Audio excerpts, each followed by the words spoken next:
जैसे आप जानते हैं कि हमने फाउंडिंग फादर्स के ऊपर बात करें सोशियोलॉजी के, हमने ऑगस्टे कॉम्ट के ऊपर बात की, हर्बर्ट स्पेंसर के ऊपर बात की, कार्ल मार्क्स के ऊपर बात की, और आज हम बात करने वाले एमील डर्कहाइम के बारे में। लेक्चर स्टार्ट करने से पहले मैं आपसे रिक्वेस्ट करता हूं कि प्लीज़ मेरा चैनल सब्सक्राइब कीजिए, बेल आइकन को प्रेस कीजिए ताकि आपके पास मेरी लेटेस्ट एजुकेशनल वीडियोज़ आती रहें। तो आज हम वैसे मैं 2 स्लाइड्स बनाई है, आप ये देख सकते हैं कि इन चीज़ों के ऊपर हम जो है वो बात करने वाले हैं। ठीक है, तो पहली स्लाइड से स्टार्ट करते हैं। सही है। ये एमील डर्कहाइम जो है वो कौन थे? फ्रेंच फिलोसफर थे और सोशोलॉजिस्ट थे, और इनका टेन्योर कौन सा था? 1858 से 1917। ये 1858 में पैदा हुए थे और 1917 में इनकी डेथ हुई थी। ठीक है, जैसे मैंने आपको पहले ही बताया था कि ऑगस्टे कॉम्ट और हर्बर्ट स्पेंसर ये सारे जो है वो फिलोसफर्स थे। कोई इंग्लिश फिलोसफर था, कोई फ्रेंच फिलोसफर था, और इन्होंने ही जो है सोशोलॉजी का डिसिप्लिन जो है वो बनाया था। क्योंकि सोशोलॉजी का डिसिप्लिन बहुत ज़्यादा पुराना नहीं है, तो ये बेसिकली फिलोसफर्स थे जिन्होंने सोसाइटी को स्टडी किया और बाद में जो है वो सोशोलॉजी का डिसिप्लिन जो है वो इन्होंने बना दिया। ठीक है, तो इसमें इनके अंदर फ़र्क क्या था? एमील डर्कहाइम के बारे में फ़र्क क्या था?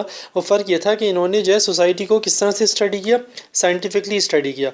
बहुत सारे जो है फिलोसफर्स थे, सोशोलॉजिस्ट थे, उन्होंने सोसाइटी को स्टडी किया, लेकिन इनके अंदर क्या फ़र्क था? इनके अंदर फ़र्क ये था कि इन्होंने साइंटिफिक स्टडी किया और इन्होंने जो है वो साइंटिफिक मेथडोलॉजी की सोसाइटी के सोशोलॉजी के डिसिप्लिन को समझने के लिए। ठीक है, अब कैसे अप्लाई की ये हमें आगे जाके पता चलेगा।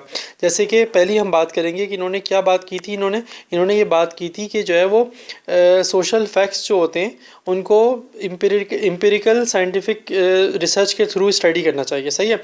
इम्पेरिकल रिसर्च क्या होती है? इम्पेरिकल रिसर्च ये होती है कोई भी फाइंडिंग, कोई भी रिसर्च जो कि कोई भी किस तरह से हासिल हो। नंबर 1 ऑब्जर्वेशन से, दूसरा किससे? एक्सपेरिमेंट से। ठीक है, अगर ये कोई भी फाइंडिंग जो है वो इन 2 तरीके से हासिल होगी, एक ऑब्जर्वेशन और दूसरा एक्सपेरिमेंट, तो उसको हम कहेंगे एम्पेरिकल साइंटिफिक स्टडी। ठीक है, तो इन्होंने सोशल फैक्ट्स को स्टडी करने की कोशिश की थी। इन्होंने नाम दिया था सोशल फैक्ट्स का। सोशल फैक्ट्स इन्होंने क्या कहा था? Social values, cultural norms, social structures, behaviour patterns, characteristics of a particular group, ये सब इन्होंने कहा था। ये सारे क्या हैं?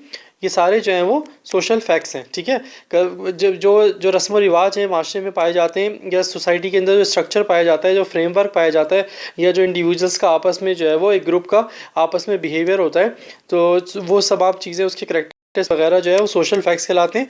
और उसको जो है वो सोशल फैक्ट्स की जो है वो साइंटिफिक एम्पेरिकल स्टडी को इन्होंने जो है वो उसके तौर पे इन्होंने सोशोलॉजी के डिसिप्लिन को स्टडी किया था। ठीक है, आगे चलते हैं। अच्छा, इनको जो है फाउंडर ऑफ फंक्शनलिस्ट पर्सपेक्टिव भी कहते हैं। जैसे आपने मेरा लेक्चर देखा होगा फंक्शनलिस्ट पर्सपेक्टिव के ऊपर, मैंने वो बताया था कि फंक्शनलिस्ट पर्सपेक्टिव क्या कहता है कि सोसाइटी के जो है वो डिफरेंट जो है वो इंस्टीट्यूशंस जो होते हैं, इंस्टीट्यूशंस उनके जो है वो हर कंपोनेंट का अपना एक फंक्शन होता है।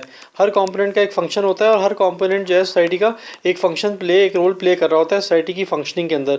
वो कंपोनेंट कौन से होते हैं? फैमिली हो गया, एजुकेशन हो गया, पॉलिटिक्स हो गई, जुडिशरी हो गई, मीडिया हो गया, एजुकेशन हो गया। ये सारे क्या है? कंपोनेंट है, और ये तमाम का एक पर्टिकुलर फंक्शन होता है और सोसाइटी इसी तरीके से फंक्शन कर रही होती है।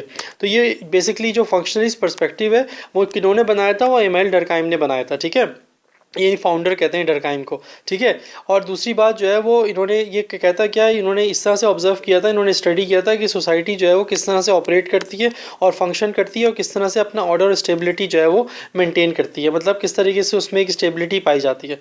ठीक है, तो आगे चलते हैं। आज अब हम बात करेंगे इनकी इन्होंने एक और टर्म यूज़ की थी, कलेक्टिव कॉन्शियंस। कलेक्टिव कॉन्शियंस किसे कहते हैं? कॉन्शियंस का मतलब जो है वो ऐसे उर्दू में जो है वो ज़मीर कहते हैं इसको, लेकिन इन्होंने जो कलेक्टिव कॉन्शियंस का मतलब यूज़ किया था वो इन्होंने इस तरह से यूज़ किया था कि ये कह रहे थे कि जो इंडिविजुअल्स हैं वो यूनाइट करते हैं किस तरह से? कल्चर के थ्रू।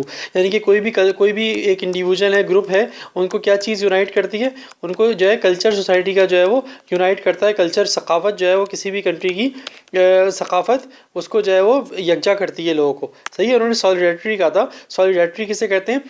यही को कहते हैं। ठीक है, यकजहती किस तरह से होती है इंडिविजुअल्स की? यकजा कैसे होते हैं? कल्चर के थ्रू होते हैं। ठीक है, इन्होंने कहा था ये जो है वो ये सॉलिडारिटी और कल्चर के थ्रू किस तरह से होते हैं, कलेक्ट यूनाइट कैसे होते हैं, क्योंकि जो है वो वैल्यूज़ नॉर्म्स रूल्स रेगुलेशंस के थ्रू होते हैं। जैसे हमने पहले भी बात की थी कि डरकाइम का जो है वो इन्फ्लुएंस बहुत ज़्यादा जो है वो सोशल फैक्ट्स के ऊपर था, और सोशल फैक्ट्स को उन्होंने स्टडी किया था साइंटिफिकली। और सोशल फैक्ट्स क्या थे, वैल्यूज़ नॉर्म्स, कोई भी रस्म व रिवाज, और रूल्स और रेगुलेशन, जो भी लॉ एंड ऑर्डर होता है, रूल्स किस तरह से लोग जो है रूल्स फॉलो करते हैं सोसाइटी के मेंबर्स, ताकि सोसाइटी फंक्शन कर सके, उनको इन्होंने जो है वो साइंटिफिकली स्टडी किया था। इन्होंने क्या कहा था इस टर्म को इन्होंने कहा था कि सॉलिडारिटी किस तरह से अचीव होती है, सॉलिडारिटी अचीव होती है तो जिसको कहते हैं कलेक्टिव कॉन्शियस। ठीक है, इन्होंने ये बात कही थी।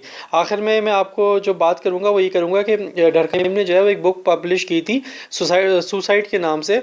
और ये कब पब्लिश की थी बुक, ये बुक पब्लिश की थी 1897 में। ठीक है, बेसिकली जो डरकहीम है, इन्होंने सुसाइड को जो है वो सुसाइड को बहुत ज़्यादा स्टडी किया था। इन्होंने सुसाइड, इनका एक एरिया ऑफ इंटरेस्ट था, इन्होंने रिसर्च की थी सुसाइड के ऊपर। इन्होंने क्या दरियाफ्त किया था, इन्होंने जो है वो सुसाइड को लिंक किया था सोशल इंटरेक्शन से, और किसके, इंडिविजुअल के। इंटरेक्शन किसे कहते हैं, इंटीग्रेशन किसे कहते हैं, इंटरेक्शन को कहते हैं। मतलब जो इंडिविजुअल्स हैं उनके आपस में जो है वो क्या ताल्लुकात हैं, सही है, उनकी इंटरेक्शन क्या है, वो सोशलाइजेशन कैसे करते हैं। ठीक है, जिस तरह एक सोसाइटी पाई जाती है, उसके डिफरेंट कंपोनेंट्स होते हैं, डिफरेंट इंडिविजुअल्स होते हैं, उनके आपस में ताल्लुकात कैसे होते हैं, किस तरह से जो है उनके दरमियान में जो है बॉन्डिंग होती है, जैसे दोस्त हो गए, रिश्तेदार हो गए, उनका आपस में मिलना जुलना वगैरह हो गया, तो सबको जो है एक सोशल इंटीग्रेशन कहते हैं इंडिविजुअल्स की। तो इन्होंने कहा था, इसको सुसाइड को लिंक किया था इन्होंने सोशल इंटीग्रेशन से। और इन्होंने क्या कहा था, इन्होंने कहा था कि जिस बंदे की सोशल इंटरेक्शन या सोशल बॉन्डिंग जो है वो स्ट्रांग होगी, जिसकी स्ट्रांग होगी सोशल बॉन्डिंग, तो उसके अंदर सुसाइड की टेंडेंसीज बहुत कम होंगी।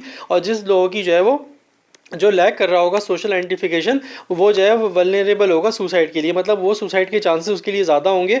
जो बंदा जो है वो सोशली आइसोलेटेड होगा, जो तनहा रहता होगा, इसके आपस में ताल्लुकात नहीं होंगे, बाहमी ताल्लुकात नहीं होंगे लोगों के साथ, जो अकेला रहता होगा, तो वो सुसाइड के ऊपर उसके चांसेस ज़्यादा होंगे। तो इन्होंने इस तरह से क्या किया, इन्होंने कहा कि कोई भी एक्शन होता है, कोई भी डिसीजन होता है, कोई भी इंडिविजुअल डिसीजन होता है, जो सुसाइड जैसे डिसीजन है किसी बंदे का, एक पर्सनल मैटर है, तो वो किस लिए होता है, वो सोशल फोर्सेज होती हैं, सोशल फोर्सेज प्ले कर रही होती हैं रोल किसी भी डिसीजन मेकर। सोशल फोर्सेज क्या होती हैं, लोग, जिस तरह से लोग हो गए, पीपल हो गए, या जो है कोई फॉर एग्जांपल अनएम्प्लॉयमेंट है। ठीक है, अनएम्प्लॉयमेंट क्या है, अनएम्प्लॉयमेंट जो है वो एक सोशल फोर्स है। इकोनॉमी क्या है, एक सोशल फोर्स है, सही है। लॉ एंड ऑर्डर सिचुएशन क्या है, अगर किसी को जस्टिस नहीं मिली है तो जस्टिस क्या है, ये एक जो है सोशल फोर्स है। तो ये किसी भी अगर कोई डिसीजन लेता है सुसाइड का, तो तमाम चीज़ें जो है रोल प्ले कर रही होती हैं। बाकी आखिर में हम बात करेंगे, डरकहीम ने जो है लेक्चर दिए और अपना काम पब्लिश किया किन टॉपिक्स के ऊपर, sociology of knowledge, morality, social stratification, religion, law, education और डेवियंस। इन तमाम एरियाज़ के ऊपर इन्होंने जो है वो अपनी स्टडी की और लेक्चर्स वगैरह दिए। तो ये इनके कलेक्टिव एरियाज़ ऑफ स्टडी थे। ठीक है, तो ये मेरा लेक्चर था एमील डरकहीम के बारे में।